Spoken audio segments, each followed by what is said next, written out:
இயேசுவின் ஜெப கோபுரம் ஊழியங்கள் வழங்கும்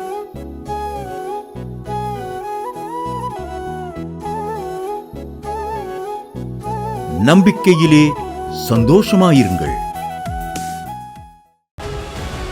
ஜாசன் என்கிறவங்க பாம்பேலேருந்து எழுதியிருக்காங்க. அவங்களுக்கு குழந்தை இல்லையா 7 வருஷமா. அவங்க நம்பிக்கை டிவி பார்த்துட்டு ஃபோனில் எலிசபெத் அம்மாட்ட ஜெபம் பண்ணி அந்த மாதமே என் மனைவி கற்பந்தரித்து 10வது மாதம் அழகான பெண் குழந்தை ஆண்டவர் கொடுத்தாரு. கத்ரீனாவா மகிமைப்படுவார் சாட்சி எழுதியிருக்காங்க. நம்பிக்கையிலே சந்தோஷமாயிருங்கள். ஆண்டவராய் இயேசு கிறிஸ்து நாமத்தினால நம்பிக்கை டிவி நேயர்களுக்கு அன்பான வாழ்த்துக்களை தேவ சமூகத்திலிருந்து கூறுகிறேன். இந்த 7வது மாதத்தை கடந்து வர கர்த்தர் நமக்கு உதவி செய்திருக்கிறார். எத்தனையோ பேர் போன மாதம் உலகத்தில் இல்லை, திடீர்னு மரணங்கள் ஏறலாம் நடந்திருக்கு இல்லையா? உங்களை என்னை ஆண்டவர் ஜீவனோடு சுகத்தோடு வைத்திருக்கிறார்னா அவர் நாம மகிமைக்கு தான் வச்சுருக்கார். அவருக்காக நீங்கள் நானும் வாழ வேண்டும் என்று அவர் விரும்புகிறார். அவர் அண்டிக் கொள்கிறவர்கள் பாக்கியவான்கள். நீங்கள் நானும் அவர் அண்டிக் கொள்கிறபடியால் நீங்கள் நானும் பாக்கியவான்களாக இருக்கிறோம். மற்றும் இந்த ஊழியர்களுக்காக இதுவரை நீங்கள் ஜெபிச்சிங்க, உங்களால் முடிஞ்ச காணிக்கை அனுப்புனீங்க. கர்த்தர் அதுக்கு ஏற்ற பலனை உங்களுக்கு நிச்சயம் தருவாராக. தொடர்ந்து இந்த ஊழியங்களுக்காக ஜெபிங்கள். உங்களால் முடிந்த காணிக்கை அனுப்பி இந்த ஊழியத்தை தாங்குங்கள். எக்காரணத்தை கொண்டு சுவிசேஷம் நிறுத்தப்படக்கூடாது. கடைசி ஆத்மா வரை இந்த சுவிசேஷம் போய் செல்லணும் தான் எங்களுடைய வாஞ்சை. இந்த நம்பிக்கை டிவி 47 நாடுகளுக்கு தெரிகிறது என்று கேள்விப்பட்டேன். சந்தோஷம். 47 நாட்டு மனிதர்களுக்கு, அதாவது தமிழ் பேசுகிறவங்களுக்கு அது பிரயோஜனமாக இருக்கும் இல்லையா? ஒருத்தவங்க சொன்னாங்க, எனக்கு தெரிஞ்சவங்க, நீங்கள் அமெரிக்காவுக்குள்ள உங்களை பார்த்தேன் அப்படின்னாங்க. இன்னொருத்தவங்க சொன்னாங்க கனடாவில் பார்த்தேன்னாங்க. நாங்கள் எங்கிட்டுக்குனே தெரியாது, எனக்கு கனடா எங்கிட்ட அமெரிக்கா இருக்குன்னே தெரியாது. ஆனால் அவங்க சொன்னாங்க, இல்லை நம்பிக்கை டிவியில் உங்களை பார்த்தேன், அப்போ தான் புரிந்து கொண்டேன், அமெரிக்காவுக்கெலாம் தெரியுது, கனடாவுக்கெலாம் எனக்கு தெரியுதுன்னு புரிந்து கொண்டேன். கர்த்தர் நாமம் மகிமைப்படுவதாக. இதற்காக எத்தனையோ பேர் கொடுக்குறீங்க, ஜெபிக்கிறீங்க. கர்த்தர் உங்களை அளவில்லாமல் ஆசீர்வதிப்பாராக. எப்படியாவது சமயம் கிடைச்சாலும் கிடைக்காமல் போனாலும் சுவிசேஷத்தை அறிவிக்க வேண்டியது நம்முடைய கடமையாக இருக்கிறது. சுவிசேஷத்தை அறிவிக்காவிட்டால் எனக்கு ஐயோ என்று பவுல் சொல்லுகிறார். நீங்கள் நானும் ஐயோன்னு ஆண்டவர் சொல்கிற மாதிரி நம்ம நடந்துக்கிடாதபடி, நம்ம போய் டிவியில் பேசாட்டாலும், நம்ம போய் பிரசங்கம் பண்ணாட்டாலும், மேடையில் நின்று பாட்டு படிக்காட்டாலும் சைடில் இருந்து ஜெபிக்கலாம். ஊழியங்களுக்கு முடிஞ்ச காணிக்கை அனுப்பி இந்த ஊழியங்களை என்ன செய்யலாம், தாங்கலாம். இவள் தன்னால் இயன்றதை செய்தாள் என்று ஆண்டவர் கண்டிப்பாக சொல்லுவார், நம்மளை பார்த்து சொல்லுவார். தலையை தாழ்த்தி ஜெபம் பண்ணுவோம். பரலோக பிதாவே, நாங்கள் சோத்திரிக்கிறோம், துதிக்கிறோம். ஆண்டவரே, இந்த தேவை செய்திக்கு விரோதமாக எழும்புகிற ஆயுதம் நசனா இயேசு நாமத்தில் வாய்க்காமல் போவதாக. ஓ ராகா ரீகா பாபா லாபா ராபா. செயல்படாத கிட்னிகள் செயல்படட்டும் இயேசு கிறிஸ்து நாமத்தினால. வீட்டில் சண்டை சச்சரவு குழப்பங்கள் நீங்கி போவதாக. வீட்டுக்குள்ளே ஒரு மனம் உண்டாவதாக. நேருக்குள்ள சமாதானம் இல்லை, தேவ சமாதானம் உங்கள் இருதயத்தை ஆழக்கடவுது என்று ஆவியானவர் சொல்லுகிறார். அல்லேலூயா ராகா ரீகாபா. பொருளாதாரத்தினாலே வீட்டில் சமாதானம் இல்லை, பொருளாதார பற்றாக்குறை இயேசு கிறிஸ்து நாமத்தில் நீங்கி போவதாக. கர்த்தரை நம்புகிறவனோ செழிப்பான். கர்த்தர் செழிக்க பண்ணுவீராகப்பா. அல்லேலூயா அல்லேலூயா ரேகா தோகா ராபா லீ பாபா பல்லாபாரா. மறதி அநேகருக்கு இருக்குது. மறதி எனக்கு ஆண்டவர் மறதி எடுத்து போன்னு செபிக்கிறேங்க. ஆண்டவர் இந்த மறதியிலேருந்து இப்போ விடுதலை கொடுக்குறார். அல்லேலூயா. சுகர் பிரச்சனை, எவ்வளவு மெடிசன் எடுத்தாலும், எவ்வளவு பென்சிலின் ஊசி போட்டாலும், அல்லேலூயா, இன்சுலின் ஊசி போட்டாலும் சுகர் 350 400 இருக்குன்னு கவலைப்படுறீங்க. ஆமென். அதை நார்மல் கண்ட்ரோலுக்கு ஆவியானவர் கொண்டு வருவாராக. சுகர் வியாதி நீங்கி போவதாக. ப்ரெஷர் வியாதி நீங்கி போவதாக. ஸ்ட்ரோக் உள்ளவங்க பார்த்துக்கிட்டீங்க, கர்த்தர் தொட்டு சுகம் தருகிறார். இந்த கில்ட நாம ஜீசஸ் ஆவியானவர் இறங்கி விடுதலை தாங்க. தேவ செய்தி 100 மடங்கு பலன் கொடுக்கட்டும். இயேசு கிறிஸ்து நாமத்தை பிதாவே ஆமென். செய்தியுடைய தலைப்பு 1 யோவான் 2:5. அவருடைய வசனத்தை கைக்கொள்கிறவனிடத்தில் தேவ அன்பு மெய்யாக பூரணப்பட்டிருக்கும். எல்லாத்தையும் தேவ அன்பு 100% இருக்காது. மெய்யாக பூரணப்பட்டு இருக்கும்னா 100% அன்பு இருக்குன்றார். யார்கிட்ட? வசனத்தை கை கொள்ளுகிறவருக்கு. வெளிப்படுத்த விசேஷம் 1:3 இப்படி சொல்லுகிறது, இந்த தீர்க்கதரிசன வசனத்தை வாசிக்கிறவனும் கேட்கிறவனும் கை கொள்ளுகிறவனும் பாக்கியவான் என்று எழுதுங்கிறது பைபிள் எழுதப்பட்டது. அப்போ இந்த வேத வசனத்தை 2 மாதத்தில் 2 தடவை வாசித்தேன் அப்படி சொல்கிறது ஈஸி. சிலர் 4 நாளில் பைபிள் படித்து முடிச்சிட்டேங்கிறாங்க. முடிக்கிறது நல்லது. ஆனால் வேத வசனத்தை கை கொள்றீங்களா? அதுபடி நடக்கிறீங்களா? சும்மா ஏதாவது கிஃப்ட்டுக்காக நம்ம என்ன பண்ணக்கூடாது, அதை படிக்கக்கூடாது. புரிஞ்சு படிக்கணும், விளங்கி படிக்கணும். கர்த்தர் பேசுகிறாருன்னு உணர்ந்து படிக்கணும். ஆண்டவர் உங்களோடு பேசுகிறவராக இருக்கிறார். அந்த வசனம் எப்படிப்பட்டது நம்ம தெரிஞ்சுக்கிட்டோம்னா வசனத்தை உருப்படியாக படிப்போம், உருப்படியாக மனதில் எழுதி வைப்போம், அதன்படி செய்வோம். சங்கீதம் 18:30 கர்த்தருடைய வசனம் எப்படிப்பட்டது? புடமிடப்பட்டது. சங்கீதம் 105:19 கர்த்தர் சொன்ன வார்த்தை நிறைவேறும் அளவும் அவருடைய வசனம் அவனை புடமிட்டது. யோசேப்பை புடமிட்டுச்சான். கர்த்தர் 100% வசனத்தை கொண்டு பேசுவார். அதான் உண்மை. டைரெக்டாக பேசுகிறது ரொம்ப தான். அவர் தரிசனமாகி பேசுகிறது 100க்கு 100 பேசுகிறது வேதத்தை கொண்டு தான் பேசுவார். நீங்கள் கவலையோடு ஜெபம் பண்ணிக்கிட்டு இருப்பீங்க ஒரு காரியத்துக்கு, வேத வசனத்தை யாவுப்படுத்துவார். அது என்றைக்கோ படித்ததாக இருக்கும். அதை அப்படியே ஒரு வார்த்தை போடுவார். நாளா அப்படி தான் ஆண்டவர் என்னோட பேசுகிறார். என்னோடு பேசுகிறது வசனத்தை கொண்டு தான் 100க்கு 100 பேசுவார். இன்றைக்கி என்ன செய்தி கொடுக்கணும் ஆண்டவரே, என்ன டக்குன்னு ஒரு வார்த்தையை போடுவார். அப்போ அது எனக்கு உயிர்ப்பிச்சிடும். அந்த வாக்கு தத்துவம் உயிர்ப்பிக்கக்கூடியதாக இருக்கிறது. அதில் ஜீவன் இருக்கிறது. ஏன்னா வசனம் ஜீவனும் ஆவி நிரம்பினது. அதை நம்ம அறிஞ்சுக்கிடணும். இயேசு தான் வசனம், வசனம்தான் இயேசு. இதை நீங்கள் முக்கியப்படுத்துங்க. அது உங்களை வேதத்தை முக்கியப்படுத்துங்க. ஏன்னா இந்த வேத வசனத்தை ஆண்டவர் தம்முடைய சகல படைப்புகளை பார்க்கிலும் வசனத்தை அதிகமாய் மகிமைப்படுத்தி இருக்கிறாராம். இந்த வசனத்தை கை கொள்ளுகிறவனிடத்துல தான் தேவ அன்பு இருக்கும். எல்லாத்தையும் தேவ அன்பு இருக்காது, பூரணமாக இருக்காது. கொஞ்சம் கொஞ்சம் தேவ அன்பு வச்சுருப்பாங்க. இந்த தேவ அன்பு பரிசுத்தாய் மூலம் நம்ம உள்ளத்தில் ஊற்றப்படுகிறது.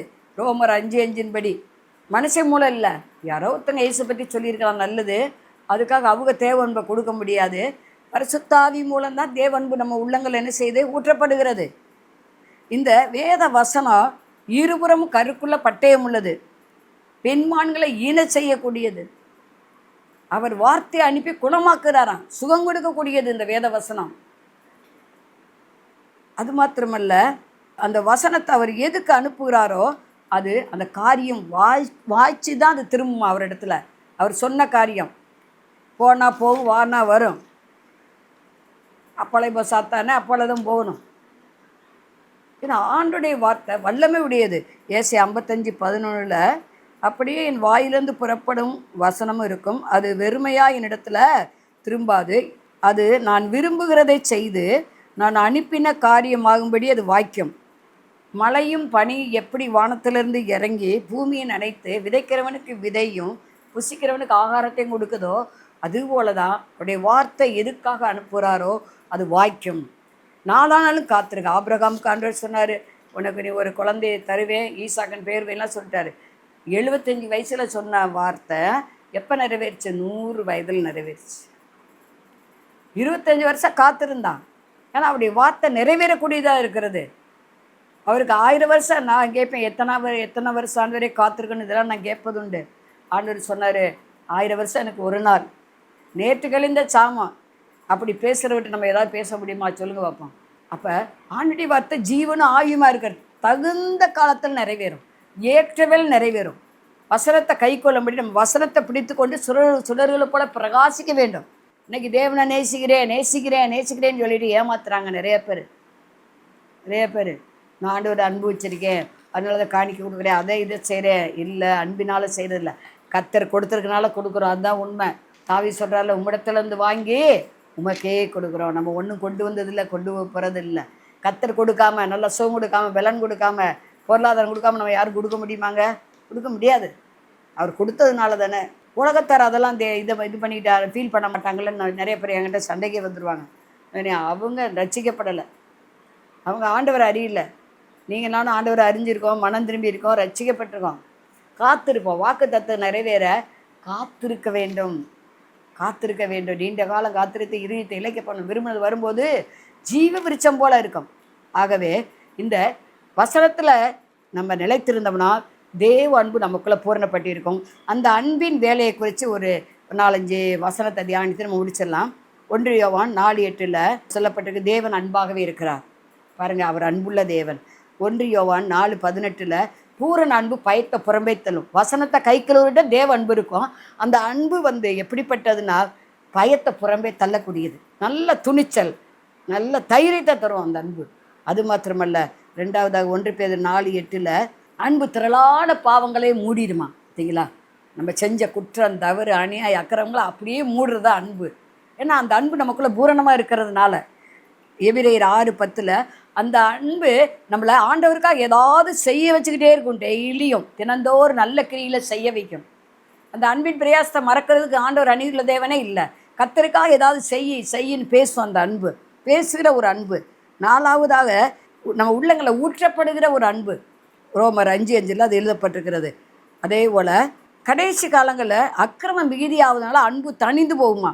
ஆனால் உங்களுக்கு எனக்கும் அன்பு தனியக்கூடாது. மத்தேயு 24:12 அது எழுதப்பட்டிருக்கு. அக்கிரமம் மிகுதியாவதுனால அன்பு தணிந்து போகுன்றிருக்கு. சரி, எஸ்தர் 2:17 வாசிக்கிறோம். ராஜா எஸ்தர் மேல் அன்பு வைத்தார். தேவனிடத்தில் அன்பு கூறுவனுக்கு சகலம் நன்மைக்கு இதுவாக நடக்கிறது. ஆண்டவிட நம்ம பூரணமாய் அன்பு வைத்திருப்போமானால் அவருக்கு நல்ல மனவாட்டியாக நம்ம மாறுவோம். அன்பு பயத்தை புறம்ப தள்ளும், பாவத்தை மூடிடும். அது நம்ம உள்ளத்துக்களை ஊற்றப்பட்டு கொண்டே இருக்கும். அது போல் கிரியை செய்ய வைத்து கொண்டே இருக்கும் அவருக்காக. 4வது 5வதாக நம்ம பார்க்கும்போது அவருக்கு மனவாட்டியாக நம்மளை மாற்றிவிடும். அதுபோல் அந்த அன்பை விட்டு நம்மளை யார் என்ன செய்ய முடியாது, பிரிக்கவே முடியாது. அந்த அன்பு நம்மளை நெருக்கி ஏவி கொண்டே இருக்கும். சுவிச்சஸ் அருவி அவங்களுக்கு இயேசு பற்றி சொல்லு, இவங்களுக்கு சொல்லு, அவங்களுக்கு சொல்லு. நான் குடியிருக்கிற ஏரியாவில் ஃபுல்லாக புறஜாதி தான். ஆனால் நான் டெய்லி அப்படி எங்கிட்ட கொஞ்சம் வாக்கிங் போவேன். அப்போ அவங்களுக்கெல்லாம் தேவ அன்பை குறித்து சொல்லுவேன். ஏதாவது பிரச்சனைகிட்ட சொல்லுவாங்க. அப்போ நான் சொல்லுவேன், உங்களுக்காக ப்ரேயர் பண்ணுறேன். உடனே அவங்க கையை அப்படியே இது வச்சு நல்லா பக்திமானா இருப்பாங்க. நெஞ்சில் வச்சு, சரிம்மா சந்தோஷமா ப்ரேயர் பண்ணுங்கம்மா. அப்படி எத்தனை பேர் ப்ரேயர் பண்ணி எத்தனையோ காரியங்கள் நடந்திருக்கு. ஆனால் ஆண்டவரை அறியலை. ஆனால் அந்த ஆண்டவரை நம்புகிறாங்க. நமக்குள்ளே இருக்கிற அந்த அன்பை அவங்க நேசிக்கிறாங்க. ஒரு ஃபங்க்ஷன் போயிருந்தேன் எங்கள் வீட்டு பக்கம். அப்போ அவங்க சொன்னாங்க, இவங்க எப்போ பார்த்தாலும் ப்ரேயர் பண்ணிட்டே இருப்பாங்க, நல்லா அன்பாக பேசுவாங்க, எல்லா காரியத்துக்கும் நம்ம ஒரு பிரச்சனை சொல்லிட்டோம்னா நல்லா ஜெபம் பண்ணிவிட்டு அடுத்து பார்க்கும்போது கேட்பாங்க, அந்த பிரச்சனை தீர்ந்துச்சா, எப்படி இருக்கீங்கன்னு கேட்பாங்க. நல்ல ஒரு அன்புள்ள தாய். அப்படி தான் தேவ அன்பு நமக்குள்ளே இருக்கும். நான் ஊற்றப்பட்டு இருந்தால், வசனம் நமக்குள்ளே இருந்தால் தேவ அன்பு இருக்கும். அதான் மற்றவங்களுக்கு நமக்கு ஒரு அடையாளம். தலையை தாழ்த்தி ஜெபம் பண்ணுவோமா? பிதாவே, நாங்கள் சோத்தரிக்கிறோம், துதிக்கிறோம். தேவனோர் அசைவாடுவீராக, பரிசுத்தரே நீர் இறங்குவீராக. அப்பா, வசனத்தை கைக்குள்ளூர் இடத்துல தேவ அன்பு பூரணப்பட்டிருக்கும். இதை பார்க்குற ஒவ்வொருவருக்குள்ளேயும் பூரண அன்பு உண்டாகட்டும். அப்போ அந்த பூரண அன்பு பயத்தை புறம்பே தள்ளட்டும், பாவத்தை அகற்றிப்படட்டும், பரிசுத்தமாய் வாழ வைக்கட்டும். ஆண்டவரே தகப்பனே, உம்மை துதிக்கிறோம். உமக்காக கிரியை செய்ய வைக்கட்டும். ஆண்டவரே உமக்கு மனவாட்டியாய் மாற்றட்டும் அந்த அன்பு. ஆமென். ஆண்டவரே ஆவியானவரே, அன்பை விட்டு பிரிக்க யாராலும் முடியாத ஆண்டவரே. அந்த அன்பு இந்த நற்கிரியில் செய்யும்படி நெருக்கி ஏவட்டும் ஆண்டவரே. ஆசீர்வதித்தருளுங்க. இயேசு கிறிஸ்து நாமத்தில் பிதாவே, ஆமென். மாணவர்களே, அதிசய கல்வாரி ஊழியங்கள் மூலம் ஒவ்வொரு மாதமும் தேவனால் எல்லாம் கூடும் பத்திரிகையை நாங்கள் வெளியிடுகிறோம். தேவ சமூக பாடல்கள் DVD, ACD இந்த பாடல்களை நாங்கள் வெளியிடுகிறோம். அதிசய கல்வாரி ஊழியம் இது தீர்க்க தரிசன ஜெப ஊழியமாக நடைபெறுகிறது. இந்த ஊழியங்களுக்காக ஜெபிக்க, காணிக்கையை அனுப்ப தாங்க மறவாதிருங்கள். ஜெபிக்கிற, கொடுக்கிற, உழைக்கிற உங்கள் ஒவ்வொருவரையும் ஆண்டவர் தாமே ஆபிரகாமை ஆசீர்வதித்தது போல சகல விதத்திலும் உங்களை ஆசீர்வதிப்பாராக. ஆமென். அன்பிற்குரியவர்களே, இந்த ஊழியத்தை உங்கள் காணிக்கைகளால் தாங்குபவர்களின் கவனத்திற்கு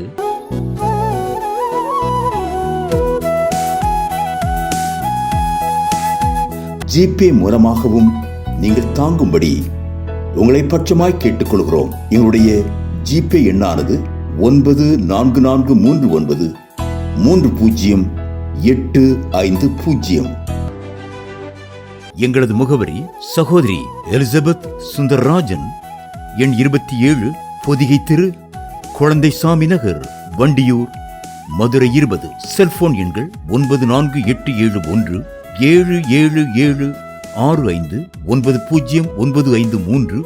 9095328172 மற்றும் 9443930850.